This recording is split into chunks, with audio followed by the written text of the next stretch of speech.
She thought she could destroy me, erase me, turn my own life into a joke people laughed at. But she forgot one thing. I don't forget. And I don't forgive. I wait. My name is Elena. And this isn't just a story about revenge. It's about patience. It started when I was 16. Back then, I wasn't loud. I wasn't popular. But I wasn't weak either. I was just easy to target. And she knew it. Her name was Sophie. Confident. Charming. The kind of girl everyone liked without even trying. Teachers trusted her. Friends followed her. And me. I was just background noise in her world. At first, it was small. Little comments. Subtle insults disguised as jokes. People laughed. I stayed quiet. Not because I was scared, but because I didn't understand why. Then one day, she crossed a line she could never come back from. She took something personal from me. Something I had written. Something I trusted no one else with. And she shared it. Not privately. Not quietly. In front of everyone. My words. My thoughts. My feelings. Turned into entertainment. I still remember the laughter. The whispers. The looks. And her. Standing there like she had just won something. That day didn't break me. It changed me. After that, I stopped explaining myself. Stopped trusting people. Stopped reacting. Because I realized something important. People like her don't stop. Until someone makes them. So I disappeared. Not physically. But emotionally. I became quiet in a different way. Observing. Learning. Watching everything. Years passed. People moved on. Forgot. But I didn't. I built myself in silence. While they were living their lives. I was preparing mine. I studied people. How they think. How they trust. How they fall. And slowly, I became someone no one could ignore. Not loud success. Not attention. But control. The kind that doesn't need to be seen to be felt. And then one day, I saw her name again. Sophie Carter. Successful. Popular. Exactly where she always wanted to be. Most people would scroll past. Move on. Let the past stay buried. But I smiled. Because I wasn't the same girl anymore. And this time, I wasn't invisible. I didn't rush. Revenge isn't about speed. It's about timing. So I got closer.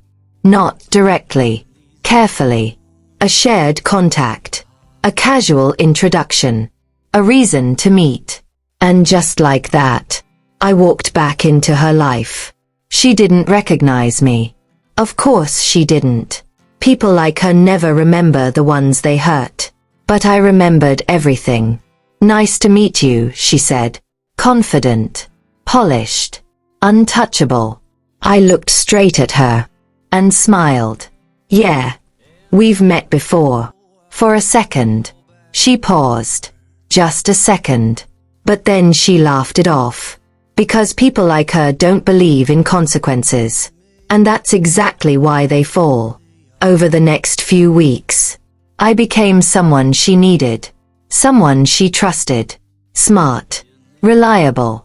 Valuable. Exactly what she was looking for. We worked together. Talked often. Built something that looked real. And slowly, she let me in. Into her work. Her decisions. Her weaknesses. And the whole time, I stayed calm.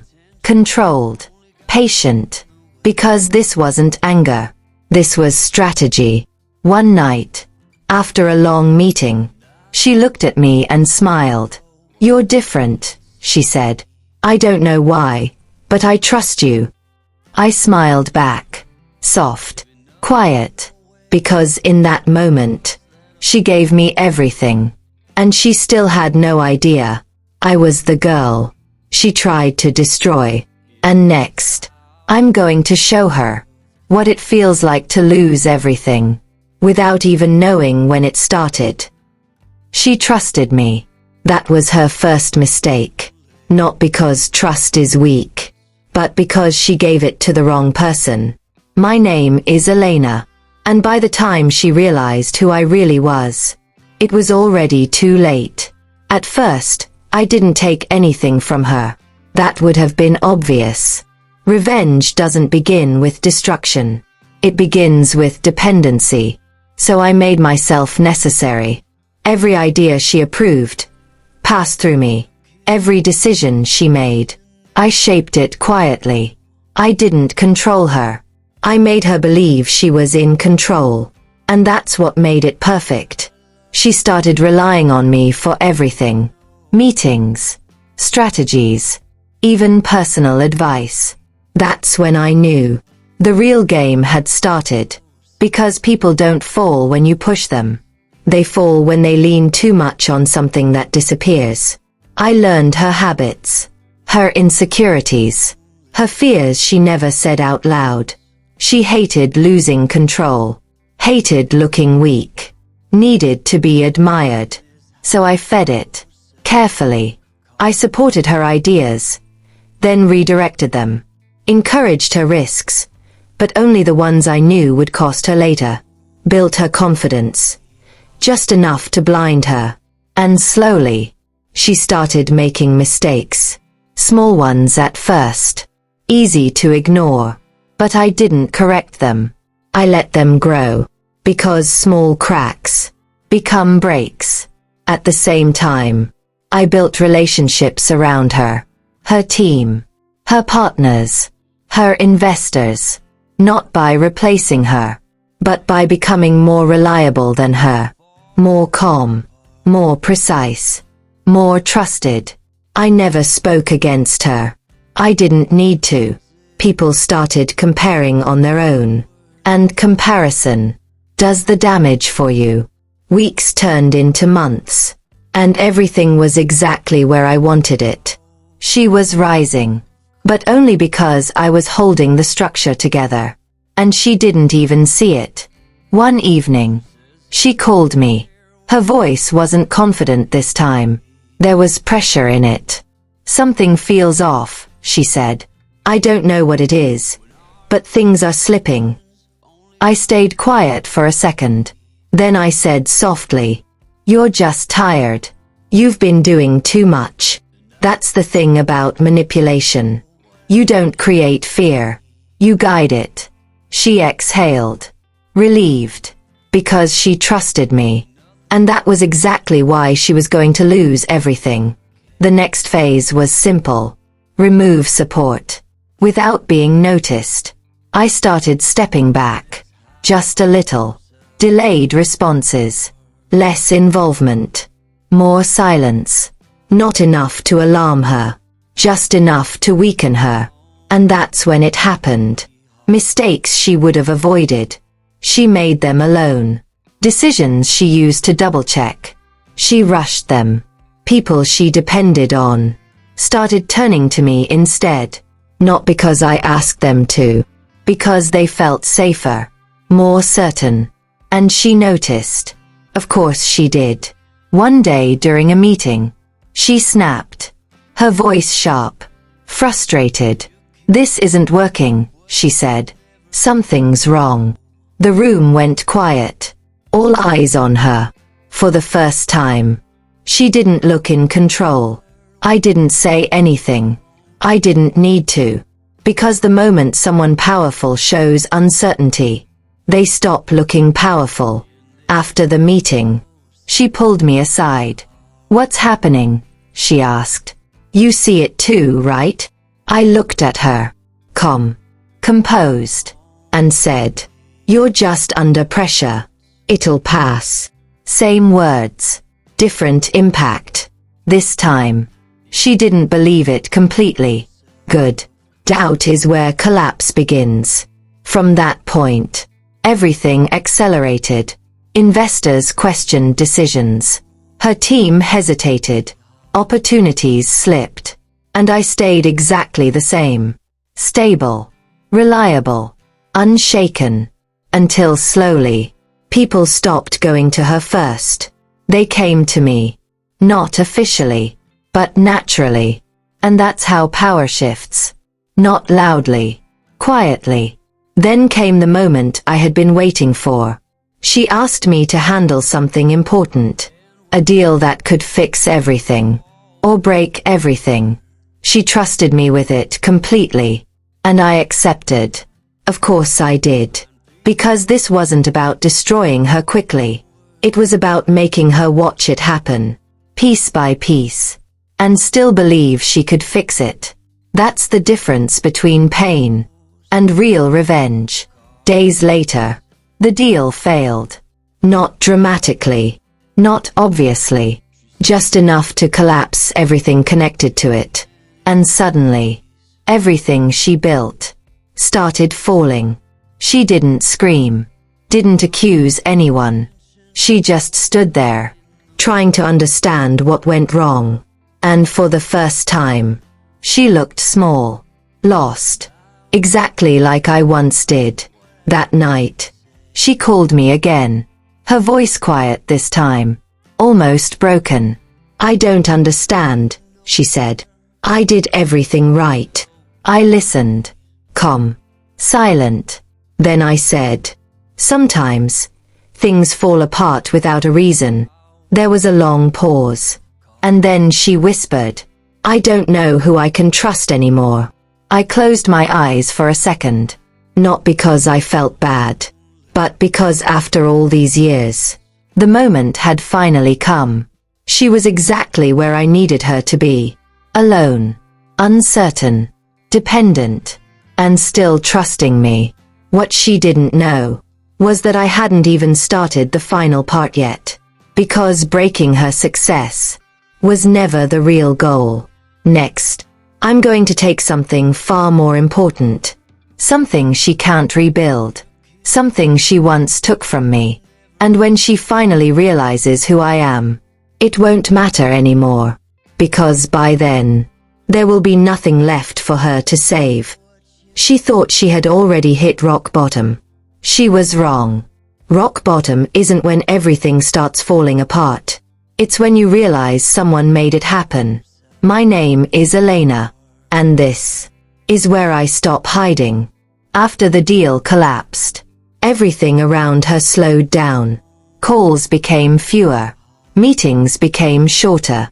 People who once waited for her approval started avoiding her eye contact. She could feel it. That shift. That silent distance. Power leaving her, piece by piece. And for the first time in her life, she didn't know how to stop it. That's when she started holding on to me tighter. Calling more. Asking more. Needing more. Exactly as planned. Because dependency isn't the end goal. It's the doorway. One evening, she asked to meet. Not at the office. Somewhere quiet. Private. When I arrived, she didn't look like Sophie anymore. Not the confident version the world knew. This version was tired. Uneasy. Searching for answers she couldn't find. I think someone is working against me, she said. Her voice low. Careful. Like saying it out loud made it real. I didn't react. Just watched her. Do you think that's possible? She asked. I tilted my head slightly. Why would someone do that? She hesitated.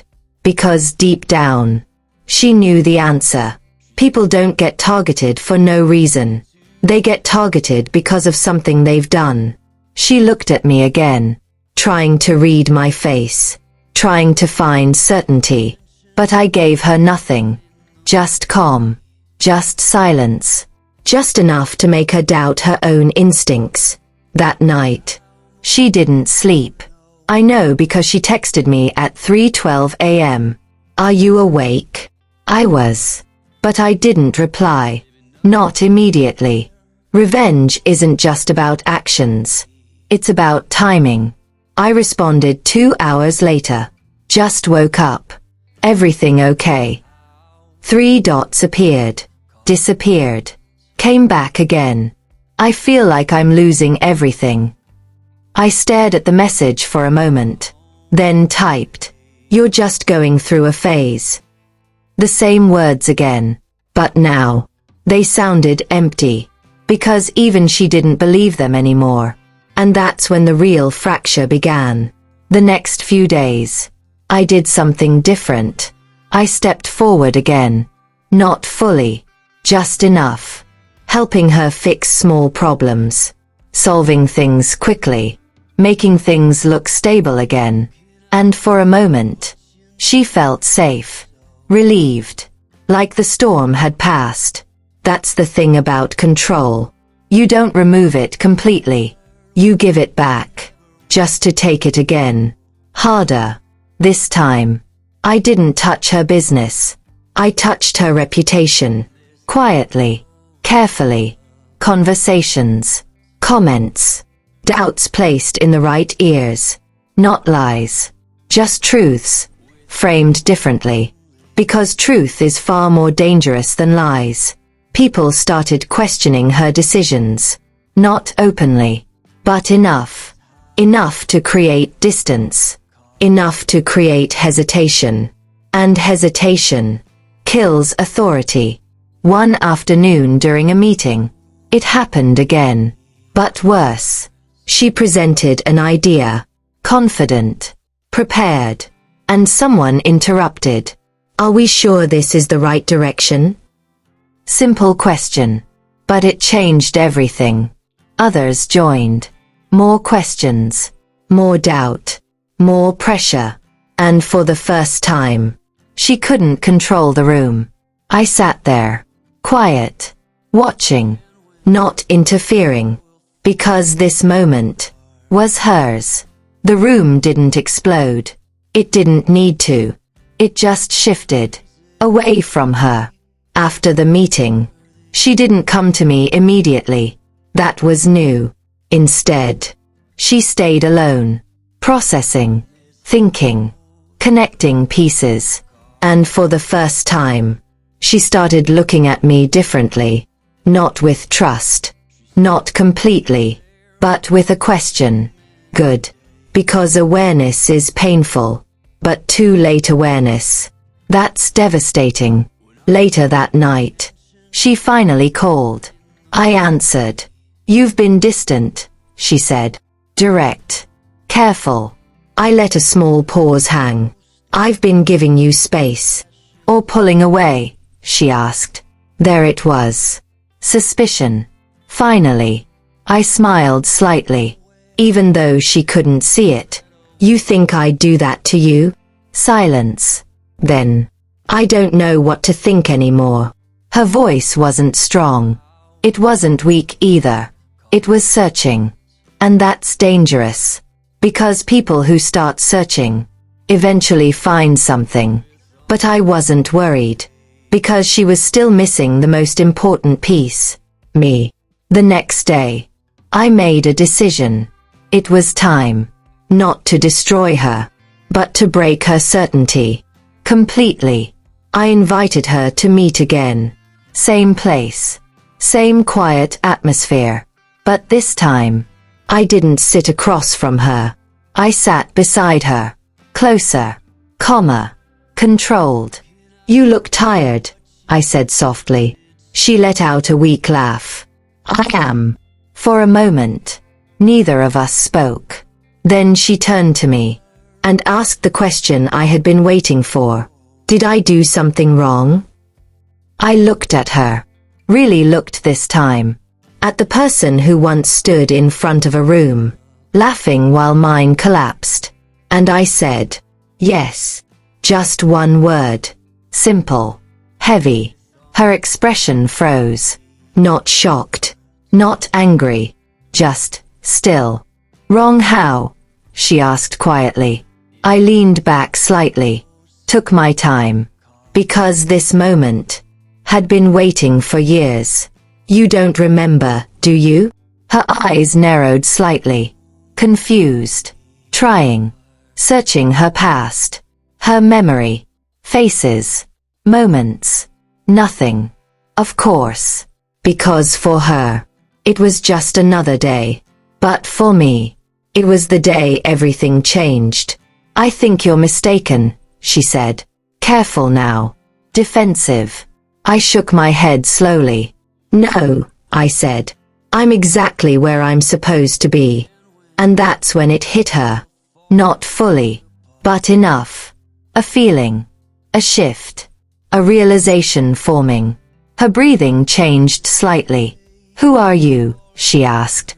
Not aggressively. Not loudly. But with something new in her voice. Fear.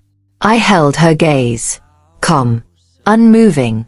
And smiled. Not wide. Not dramatic. Just enough. That's the problem, I said quietly. You never cared to remember. Silence filled the space between us. Heavy. Uncomfortable. Real. She stared at me, trying to connect everything. Every moment. Every shift. Every mistake. And slowly, she started to understand. Not everything, but enough to feel it. That something had been wrong. For a long time. She stood up suddenly, stepping back slightly. You, she started, but couldn't finish. Because the truth was still incomplete. And incomplete truth is worse than none at all. I stayed seated, calm, watching her. Because I wasn't done. Not even close. Sit down, I said softly. And after a moment, she did. Not because she trusted me, but because she needed answers. And I was the only one who had them. She looked at me again. Different now. No confidence. No control. Just uncertainty. What did I do? She asked. And this time, I didn't answer. Because the truth deserves to be remembered, not explained. I stood up slowly, adjusted my sleeve, and looked at her one last time. You'll remember, I said. Everyone does. Eventually. Then I walked away, leaving her there, alone, confused, breaking. Because now, it wasn't just her world collapsing. It was her past, coming back to claim her. And next time we meet, I won't just remind her. I'll make her relive it. Every moment, every word, every laugh, until she understands exactly what she created, and why it was always going to end like this. She didn't sleep that night. I know she didn't. Because when people finally start remembering, sleep becomes impossible. My name is Elena. And now, she was beginning to see me. Not completely. Not clearly. But enough to feel it. That something from her past had come back. And it wasn't leaving. The next morning, she didn't call me. She didn't text. She didn't reach out at all. That was new.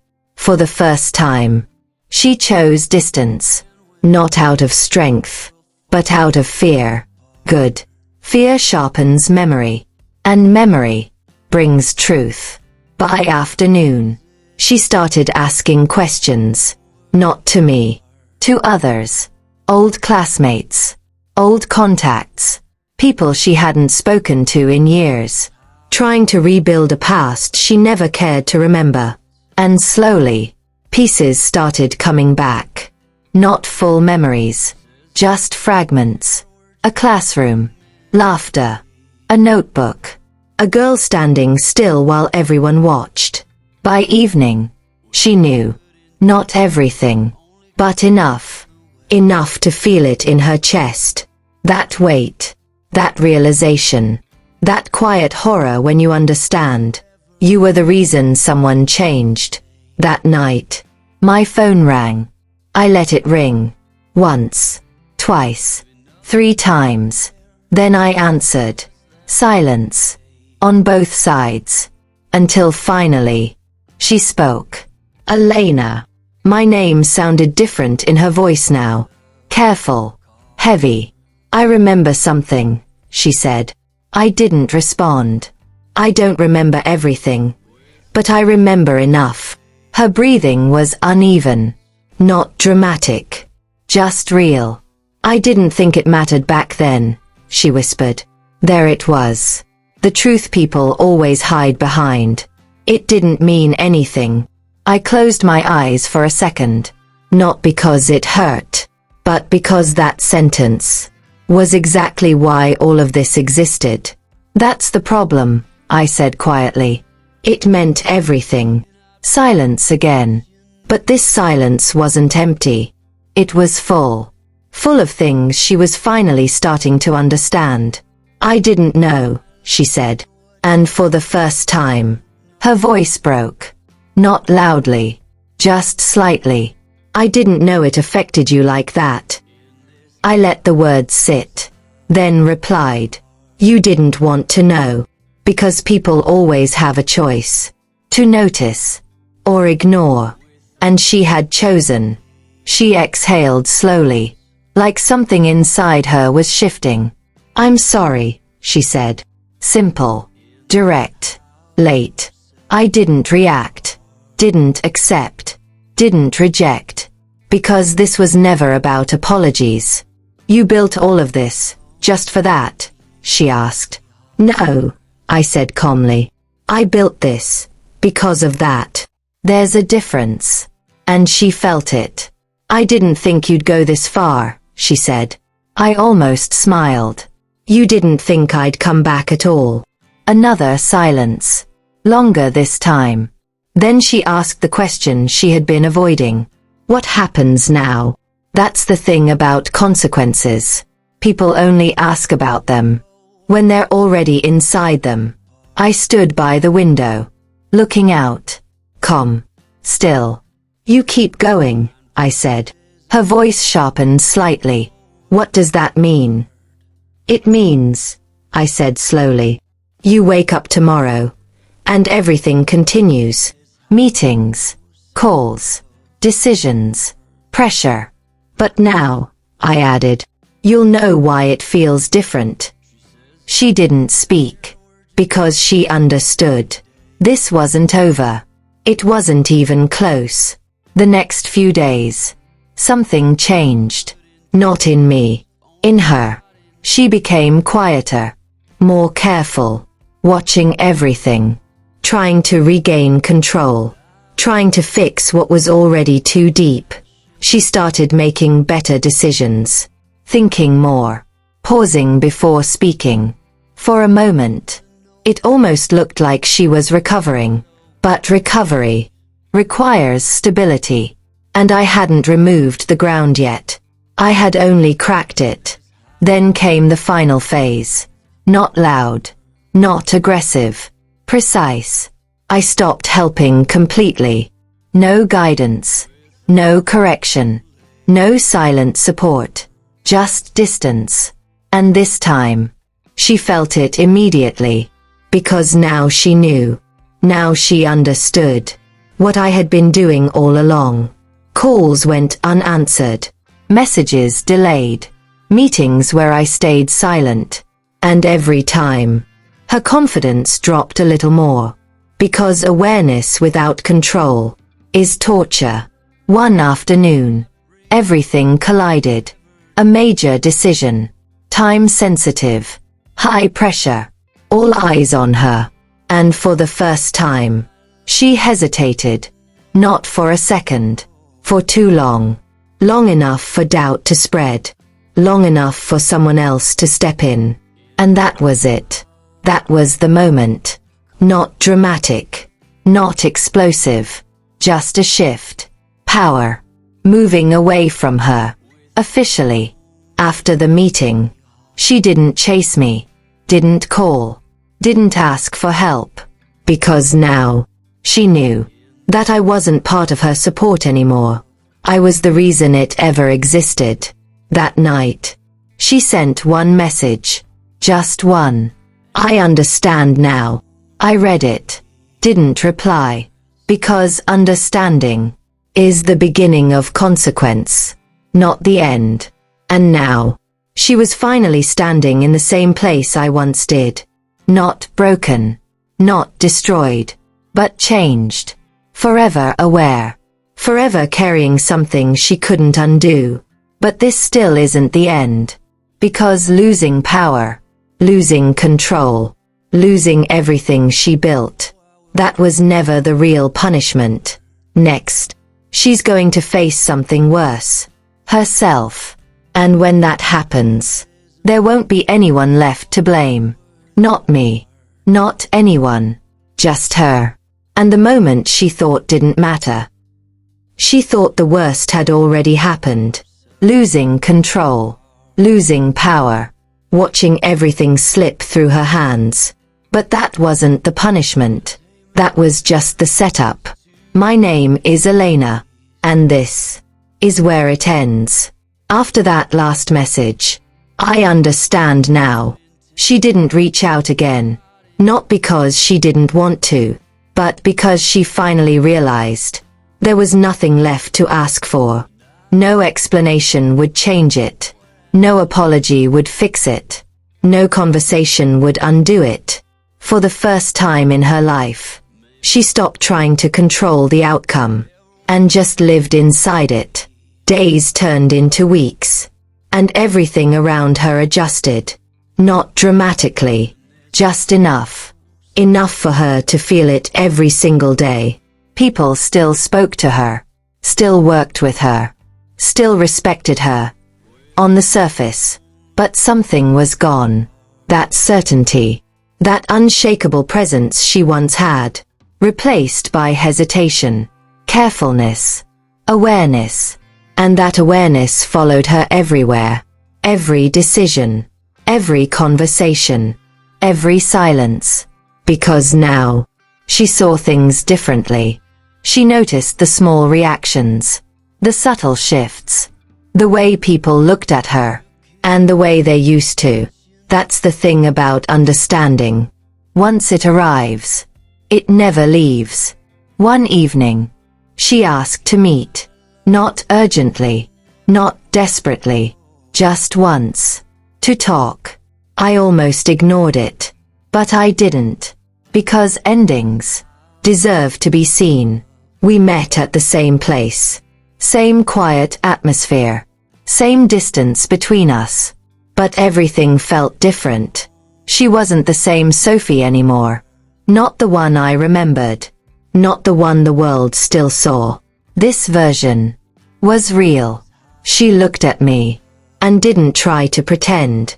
I remember everything now, she said. Her voice steady. Not strong. Not weak. Just honest. I nodded slightly. I figured you would. She took a breath. Slow. Controlled. I kept replaying it, she said. That day, what I did, what I said. She paused. I didn't even think about you after. I didn't respond. Because that part didn't need a reaction. It was already understood. I thought it was nothing, she continued. Just a moment. Just a joke. Her eyes dropped for a second. Then back to me. But it wasn't for you. No, I said quietly. It wasn't. Silence settled between us. Not heavy. Not uncomfortable. Just real. I'm not going to ask you to forgive me, she said. That surprised me. Not the words, but the awareness behind them. I know I don't deserve that, she added. I watched her for a moment, then asked, why did you ask to meet? She exhaled slowly. Because I needed to say it, without hiding. Another pause. Then. And because I needed to see if this was enough. There it was. The final question. Not spoken directly, but clear. Was her understanding enough to end this? Was her awareness enough to balance what happened? I looked at her. Really looked. Not as the girl from the past. Not as the person I built this for. But as who she was now. Changed. Aware. Different. And for a moment, I thought about everything. The years. The planning. The control. The execution. And the result. She wasn't destroyed. She wasn't broken. But she wasn't the same.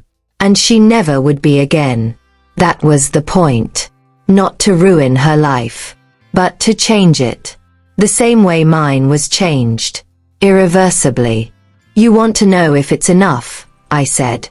She nodded. Slowly. Carefully. Yes. I leaned back slightly. Took my time. Because this answer was the only one that mattered. It's not about enough, I said. Her expression didn't change, but her eyes listened. It's about understanding, I continued. And you have that now. She stayed quiet, waiting. So what does that mean? She asked. It means, I said calmly, this ends here. A small shift in her posture. Not relief. Not exactly. Something quieter. Something deeper. You're done? She asked. Yes. No hesitation. No doubt. Just truth. Because revenge isn't about dragging something forever. It's about reaching the point where it no longer controls you. She nodded slowly, accepting it, not questioning it, because she knew there was nothing left to fight. I'm sorry, she said again. Not for forgiveness. Not for reaction. Just because it needed to exist. This time, I acknowledged it. Not with words. Just a small nod. And that was enough. We sat there for a few more seconds. No tension. No unfinished business. Just silence. Clean. Complete. Then I stood up. She didn't stop me. Didn't ask anything else. Because she understood now. Everything that needed to be understood. As I walked away, I didn't feel anger. Didn't feel victory. Didn't feel anything dramatic at all. Just stillness. Because after all those years, after everything I built, everything I planned, everything I executed, it was over. Not because she lost everything, but because she finally saw everything. And sometimes, that's the only ending that matters. I don't know what happens to her next. And honestly, I don't need to. Because my story was never about her future. It was about my past. And now, for the first time, it's finally behind me.